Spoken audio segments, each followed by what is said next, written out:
교회를 에클레시아라 그러죠. 세상으로부터 부름을 받아 모인 공동체라는 뜻입니다. 이곳에서 모인 이들이 마치 아이가 어머니의 젖을 먹고 자란 것처럼 생명의 양식, 그 영적인 젖을 먹고 무럭무럭 자라갑니다. 그러면 자란 후에는 어떻게 해야 될까요? 나가야 합니다. 우리가 왔던 세상으로 다시 우리가 가야 하는 거거든요. 그래서 교회를 또한 디아스포라라, 흩어지는 공동체다, 흩어지는 교회다, 그렇게 말하는 것입니다. 자랐음에도 불구하고 온통 교회 안에서 신앙생활 하는 것에만 관심이 있습니다. 교회에서 어떻게 내가 훌륭한 그리스도인이 될 것인가, 여기에 대해서 관심을 갖고 배우고 훈련합니다. 그런데 세상 속에 들어가서 그 속에서 내가 훌륭한 그리스도인으로서 어떻게 살 것인가에 대해서는 교회 안에서 훌륭한 그리스도인으로서의 관심에 비해서 훨씬 더 작은 것 같습니다. 그러다 보니까 교회 안에서의 나의 신앙생활의 모습과 세상 속에서의 내 신앙의 생활이 다른 경우가 많다라는 것입니다. 이런 현상은 1차적으로는 사람들을 교회로 세상으로부터 불러들인 데는 관심이 많고 또 그것을 위해서는 온통 역량을 쏟는 데 비해서 그들을 다시 세상으로 보내야 된다라고 하는 이 중요성을 인지하지 못하고 그것을 훈련하지 못한 교회의 책임이 있습니다. 그러나 우리 성도들 한 사람 한 사람도 세상에서 나를 불러서 구원하시는 하나님에 대해서는 관심이 많은데 이곳에서 자라나서 다시 우리가 세상 속으로 파송을 하시는 그 하나님에 대해서는 관심이 떨어진다라는 거죠. 우리가 계속해서 보고 있는 이 베드로전서는 바로 이 부분에 집중을 하는 것입니다. 베드로전서는 그리스도인이 교회에 모여서 교회에서 어떻게 훌륭한 그리스도인으로서 우리가 잘 살아갈 것인가, 이것보다는 그리스도인이 세상으로 들어가서 그곳에서 어떻게 훌륭한 그리스도인으로서 살아갈 것인가에 대한 관심이 훨씬 많은 성경이 바로 베드로전서입니다. 오늘 우리가 봉독한 베드로전서 2장 18절 말씀에 보면 사환들아 범사에 두려워함으로 주인들에게 순종하되 선하고 관용하는 자들에게만 아니라 또한 까다로운 자들에게도 그리하라, 이렇게 말씀해요. 자, 여기에서 사환들은 헬라어로 종입니다. 노예를 가리키는 거죠. 당시에 노예 제도가 있어서. 자, 그들에게 말하기를 주인들에게 순종해야 된다. 그런데 그 주인이 착하고 마음이 넉넉한 사람에게만이 아니고 아주 까다로운 주인에게도 똑같이 순종해라, 이렇게 권면을 하고 있어요. 자, 그런데 2장 19절 말씀에 보면 부당하게 고난을 받아도 하나님을 생각함으로 슬픔을 참으면 이는 아름답다, 이렇게 말씀합니다. 여러분, 자, 아주 고약한 주인이 있습니다. 아주 까다로운 직장의 상사가 있습니다. 자, 그런데 그가 잘못된 권위를 행사합니다. 자, 그러면 오늘 말씀해 보면 당신은 노예, 종을 상정을 하고 있잖아요. 종은 어떠죠? 권리가 없습니다. 주인이 잘못된 권위를 행사해도 그것을 거역할 수 있는 권리가 없는 겁니다. 그렇기 때문에 어쩔 수 없이 살기 위해서는 거기에 복종할 수밖에 없는 것이 종이 처한 현실이라는 거죠. 그러니 얼마나 부당합니까? 얼마나 억울합니까? 내가 거절할 수 있는 권리도 없는 이 종의 모습은 말 그대로 부당한 고난이고 억울함 자체라고 할 수가 있는 거죠. 당시 이 시대에 만약에 종이 주인의 말에 순종을 하지 않는다고 생각을 해보세요. 나는 당신이 잘못된 권위를 행사하기 때문에 나는 순종하지 않을 거야. 그럼 어떻게 되는 겁니까? 당시의 노예는 종은 주인의 소유물과 재산의 취급을 받았기 때문에 그는 거의 죽음과 마찬가지의 상황에 처할 수밖에 없는 거죠. 이럴 수도 없고 저럴 수도 없는 그 처지에 처해 있는 것이 얼마나 큰 고통이겠냐. 그 종들이 처한 현실이 얼마나 부당하냐라는 것입니다. 특별히 이 초기 교회 때는, 교회가 처음 세워지는 초기 교회 때는요, 교회 구성원들이 물론 기득권자들 또 부자들 이런 사람들도 있었습니다. 유력한 사람들도 있었습니다. 그러나 대부분은 사회적인 약자들이 많았습니다. 당시에 소작인들, 심지어 노예들, 그리고 아주 그 상인들 중에서도 가난한 사람들, 이런 사람들이 사실 초기 교회 때는 대다수를 이루고 있었습니다.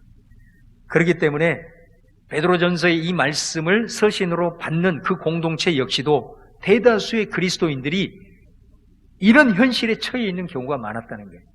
그래서 베드로 사도를 통해서 하나님께서는 그런 현실 속에서 이렇게 해도 할 수도 없고 저렇게 해도 할 수도 없는 그런 부단한 고난을 받으면서 아파하고 힘들어하는 그 성도들을 향하여 순종해라. 하나님을 생각하고 하나님을 의식하면서 그 슬픔을 참아라. 견디어내라. 이렇게 권면을 하고 있는 거예요. 그러면서 한 가지 단서를 답니다. 20절 말씀에 죄가 있어 매를 맞고 참으면 무슨 칭찬이 있으리요? 그러나 선을 행함으로 고난을 받고 참으면 이는 하나님 앞에 아름다우니라. 자, 종이 당하는 고난이 자신이 실수하고 죄를 짓는 것, 그것으로 인해서 당하는 고난과 지금 내가 선을 행함으로 억울하게 당하는 이 고난과는 분명히 구분을 할 수 있어야 된다라는 거죠. 내가 실수하고 죄를 지었으면 그 징계를 당하는 것은 당연한 것이지만 까다로운 주인이나 상관이 교묘한 방법으로 힘들게 할 때는 그것을 인내하고 참 그것이 하나님 앞에서 아름다운 것이다 라고 구분을 해서 말씀하고 있는 것을 보게 됩니다. 그렇다면 여러분, 우리는 이 말씀을 통해서 질문을 던져보는 것입니다. 어떤 질문이냐? 왜 억울한 약자가 참아야만 하는 거냐? 다시 말하면 성경이 증언하고 있지 않냐 말이죠. 하나님은 가난한 자, 눌린 자, 약한 자들의 편이 되시고 그들의 부르짖음을 들으시는 분이라고 약속을 하고 있는데 왜 베드로전서에서는 억울한 약자가 참아야만 한다라고 말을 하고 있느냐라는 것입니다. 도리어 강한 자들, 주인들, 사회적인 기득권자들을 향하여 너희들 종들을 억압하지 마. 그들을 학대하면 하나님이 너희들에게 무서운 벌을 내릴 거야. 이렇게 경고하고 책망할 수 있었을 텐데 왜 베드로전서는 이러한 불의한 사회 구조에 대해서는 침묵하고 종들의 인권은 고려하지 않고 가진 자들의 편에 서서 약한 자들의 순종만을 강요하느냐? 이런 질문을 우리가 던질 수 있는 거죠. 당시의 로마 사회의 사상적 체계를 지배하는 철학이 스토아 철학입니다. 이 철학자들의 많은 문헌들을 보면요, 어떤 도덕적인 요구를 한다거나 사회적인 의무 사항을 요구를 할 때는 대부분의 글들은 종들에게는 전혀 언급을 하지 않습니다. 사회적 약자들에 대해서는 그런 요구 자체를 하지 않습니다. 그 글들의 대다수는 누구에게 이런 요구를 하느냐? 주인들, 자유자들, 상당히 유력한 자들, 지식인들, 높은 위치에 있는 사람들에게 도덕적인 요구를 하고 그리고 사회적인 의무사항을 얘기하지 사회적 약자들은 그들의 안중도 없는 겁니다. 그들에게 이런 요구를 할 가치도 느끼지 못하는 것이 당시의 현실이었다라는 겁니다. 그런데 똑같은 시대에 베드로전서의 기록은 어떻습니까? 완전히 반대죠. 오히려 노예들에게, 종들에게 이런 요구를 하고 있다라는 것입니다. 이거는 뭐를 의미하겠습니까? 벌써 이러한 차별이 있고 계급 질서가 있는 당시에 성경은 그 사회적인 약자들을 동등한 하나의 인격체로, 그리고 오히려 그들이 사회적으로서 하나의 비중 있는 존재로서 쓰임 받을 수 있다라고 하는 것을 말씀을 하고 있는 거예요. 약자이기 때문에 무조건적으로 받아야 하고 돌봄을 받아야 하고 보호를 받아야 하는 당시 일반적인 관례의 생각을 넘어서서 그들 역시도 하나의 사회의 주체로서 인정을 해주고 있다는 거예요. 그것을 우리가 주목을 해야 된다는 것입니다. 어떻게 해서 이 베드로전서는 이 다른 수많은 문헌들과는 다르게 이러한 요구를 오히려 사회적인 약자들에게 할 수 있느냐? 바로 그거는 복음 때문에 그렇습니다. 여러분. 복음이 뭡니까? 사도 바울이 갈라디아서 말씀에 복음을 우리에게 제시합니다. 그리스도 안에서는 종이나 자유자나 남자나 여자나 그리고 유대인이나 이방인이나 차별이 없다. 이 복음을 선언하고 있습니다. 이게 복음입니다. 그리스도 안에서는 당시의 계급 질서가 있고 종이 억압을 받고 여성의 인권들이 유린되고 있는 이 상황에서 복음을 선언하는 겁니다. 그리스도 안에서는 차별이 없다. 이 모두가 다 그리스도 안에서 하나다. 바로 이 복음 때문에 베드로전서는 이 메시지를 전하고 있다라는 것입니다.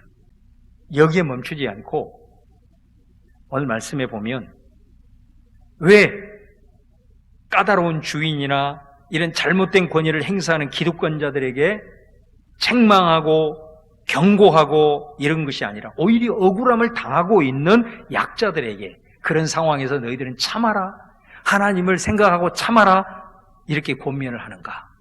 그 결정적인 이유가 있습니다. 그거는 뭐냐면 우리 그리스도인들이 싸워야 할, 교회가 싸워야 할 사실 대상은요, 궁극적으로는 불의한 주인이 아닙니다. 비인간적인 노예 제도 자체도 아닙니다. 그리고 구조적인 모순을 가지고 있는 로마라는 국가도 아닙니다. 궁극적으로 그리스도인들이 싸워야 할 대상은요, 그 뒤에서 모든 것을 조장하는 악의 세력에 대한 영적 전쟁이다라는 것입니다. 그럼 어떻게 해서 이 악이 극복이 될 수 있는가? 악을 근본적으로 이기는 길은 예수께서 걸어가신 십자가의 길이에요. 여러분, 사실 이 말씀을 기록한 베드로도 이해할 수 없었습니다. 처음에는. 왜? 예수님의 모습을 보면서 예수님이 무슨 잘못이 있습니까? 예수님이 아무런 잘못이 없는데 붙잡혔습니다. 근데 예수님은 대항을 하지 않습니다. 예수님이 붙잡으러 왔을 때 베드로는 어떻게 대항합니까? 칼을 빼서 대항을 하죠. 예수님이 베드로에게 말합니다. 칼을 칼집에 꽂아 넣으라. 칼로 일어난 자는 칼로 망한다. 그렇게 예수님이 말씀을 하셨습니다. 그리고 예수님이 그냥 대항 한번 하지 아니하고 끌려가서 십자가에 못 박혔습니다. 그러고 난 다음에 예수님은 다시 부활을 하셨죠. 부활하시고 난 다음에 베드로를 다시 찾아가셨습니다. 베드로를 만난 겁니다. 그러면서 베드로에게 이런 말씀을 하십니다. 베드로야, 다른 사람이 네가 원하지 않는 길로 너를 데려가게 될 거야. 베드로의 앞으로의 인생에 대해서 이렇게 예언을 하는 겁니다. 이거는 베드로가 십자가의 길을 걸어가게 될 거고 순교하게 될 것을 예언하는 말씀이거든요. 베드로는 이 예수님의 말씀의 의미를 깨닫고 결국 그는 죽을 때까지 십자가의 길을 걸어가고 마지막 순교로서 십자가의 길을 마쳤던 것을 볼 수가 있습니다. 그 베드로 사도를 향하여서 오늘 하나님께서 이렇게 말씀하시는 거예요. 21절 말씀에 이를 위하여 너희가 부르심을 받았으니 그리스도도 너희를 위하여 고난을 받으사 너희에게 본을 끼쳐 그 자취를 따라오게 하려 하셨느니라. 여기 보면 이를 위하여 너희가 부름을 받았다 이렇게 말하죠. 여기에서 말하는 이것은 무엇일까요? 이것을 위해서 우리가 부름을 받았다라고 하는데 여기서 말하는 이것이 뭘까요? 바로 그 앞구절입니다. 세상의 한복판에서 선을 행함으로 고난을 받을 때 참는 것입니다. 이것을 위해서 우리가 부름을 받았다라는 것입니다. 여러분, 이 말씀이 여러분에게는 어떻게 다가오세요? 여러분, 이 말씀이 어떤 사람에게는 굉장히 불편하게 다가오는 사람도 있을 겁니다. 여러분, 우리가 고난을 받죠. 특별히 베드로전서 말씀처럼 힘들고 어려운 시대 속에서 선한 양심을 가지고 살아갈 때에 우리가 고난을 받으면 우리가 하나님 앞에 기도하잖아요. 뭐라고 기도합니까? 하나님, 나에게 저 악한 짓을 한 인간을 하나님 보복해 주시고 저들을 제거하여 주시고 하나님 역전의 역사를 이루셔서 내게 승리를 주옵소서. 그런데 실제로 그 악인이 응징이 되고 내 문제가 완전히 해결이 되었어요. 그럼 우리는 그걸 뭐라 그래요? 기도응답이라고 그러잖아요. 그런데 오늘 말씀은 우리가 세상에서 억울한 일을 당하고 고통 속에서 참아야 하는 일, 이거는 여러분 사실은 하루에도 몇 번씩 우리에게 올 수 있는 문제거든요. 자, 그럴 때 우리는 기도합니다. 자, 그런데 기도하는 우리에게 하나님께서 말씀하십니다. 뭐라고 말씀하냐? 사랑하는 나의 자녀야, 바로 그것 때문에 내가 너를 불렀다. 자, 오늘 말씀처럼 그것 때문에 나를 불렀다는 것입니다. 그 말은 선한 일을 위해서 고난당하는 일, 네가 선한 일을 행하다 억울한 일을 겪는 일을 위해서 내가 너를 불렀다? 하나님이 이렇게 말씀하신다는 거예요. 자, 그러면 여러분은 어떻게 그 말씀을 받아들이겠냐라는 거예요. 굉장히 쉽지 않는 문제예요. 이것이 교회 안에서의 훌륭한 그리스도인의 삶을 넘어서서 우리가 세상의 한복판으로 가서 훌륭한 그리스도인으로서 살아가기 위해서 반드시 넘어야 될 문제입니다. 어떤 분들은 이 문제가 굉장히 불편하게 다가온 분들이 있을 거고, 어떤 분들은 이 말씀이 새롭게 도전의 음성으로 들려온 분들도 있을 거예요. 그것이 지금 어떻게 보면 세상으로 파송되어야 할 그리스도인으로서의 내 현 영적인 주소라고 보시면 되는 겁니다. 그러면서 예수님이 걸어가신 그 길을 우리에게 제시를 하는 겁니다. 2장 22절 23절 말씀에 그는 죄를 범하지 아니하시고 그 입에 거짓도 없으시며, 예수님이 억울하게 붙잡혀서 십자가의 형벌을 받으면서 죄를 범하지 아니다, 입에 거짓이 없이, 이 말이 무슨 말이에요? 십자가에 달리면서도 자기에게 십자가를 못 받고 있는 그들을 향해서 저주하거나 하나님 보복해달라고 하는 게 아니라 예수님 뭐라 그랬어요? 아버지요, 저들의 죄를 용서해 주세요. 저들이 하는 일을 저들이 알지 못합니다. 자, 이 모습을 얘기를 하는 거예요. 그리고 23절에 욕을 당하시되 맞대어 욕하지 아니하시고 고난을 당하시되 위협하지 아니하시고 오직 공의로 심판하신 이에게 부탁하며, 그러니까 예수님의 모습이 어떤 모습입니까? 악을 악으로 갚지 않은 거예요. 친히 보복하지 않으셨다라는 말씀이죠. 억울했지만 예수님 자신이 끝까지 참고 십자가를 포기하지 않았다라는 겁니다. 베드로 사도로 말합니다. 이 길만이, 예수님이 걸어가신 이 길만이 악을 근본적으로 이길 수 있다라고 말을 하는 거예요. 그래서 24절에 이렇게 말합니다. 친히 나무에 달려 그 몸으로 우리 죄를 담당하셨으니 이는 우리로 죄에 대하여 죽고 의에 대하여 살게 하려 하심이라. 그가 채찍에 맞음으로 너희는 나음을 얻었나니. 예수님께서 그 억울한 상황 속에서 끝까지 십자가의 길을 걸어감으로 말미암아 죄의 권세를 파할 수 있었다는 거죠. 그래서 우리가 죄로부터 자유하게 되고 죄가 우리를 주장하지 못하고, 그럼에도 불구하고 우리가 의에 대해서 살 수 있는 길이 열렸다라는 것입니다. 무엇으로 가능했습니까?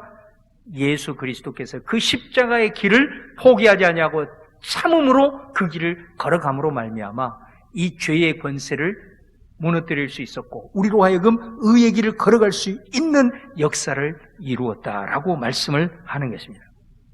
여러분, 우리가 예수님의 십자가에 대해서 우리 사랑하는 성도들이 어떻게 생각을 합니까?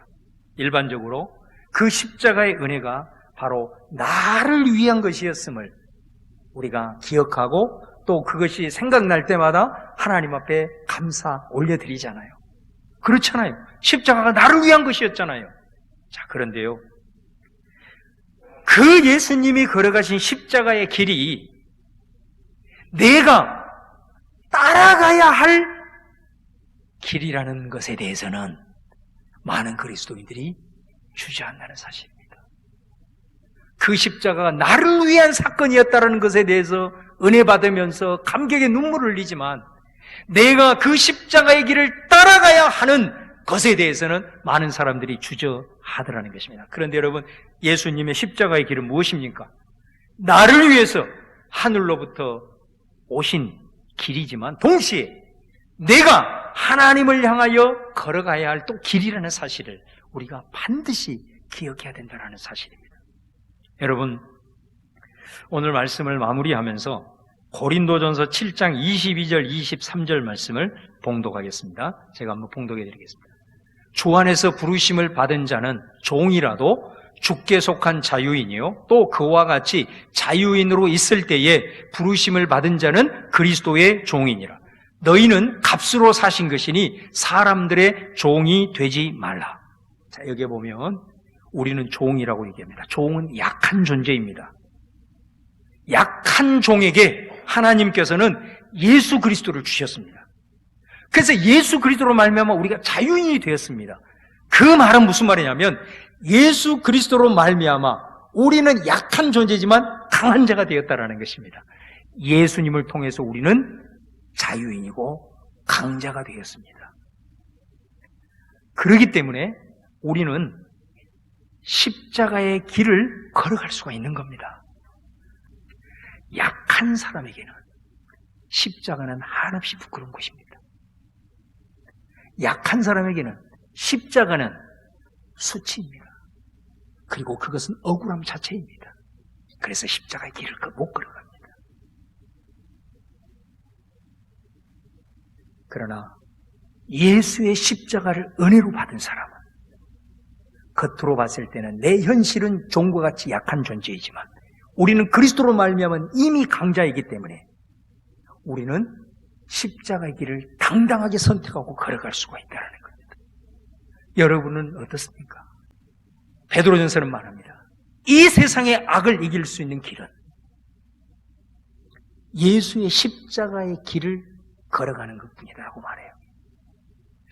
여러분, 지금 나그네에 대한 말씀을 네 번째 말씀하고 있는데 우리가 이 땅에서 사는 동안 나그네로서 서름받고 조롱받고 힘들게 살아가면서도 선한 양심을 가지고 살아가라고 권면을 하잖아요. 그 길이 어떤 길이라고 말했습니까?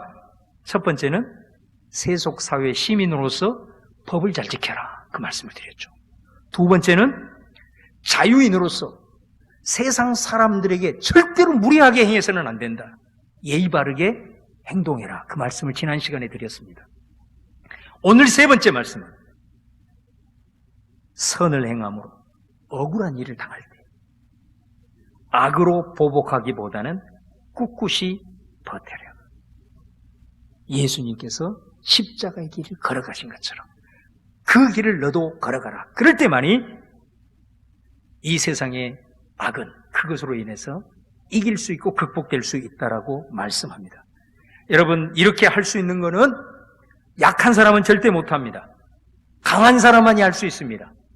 십자가의 은혜를 통해서 내가 비록 약한 사람이지만 그리스도로 말미암아 강하게 된 것을 깨닫는 사람은 십자가의 길을 걸어갈 수 있습니다.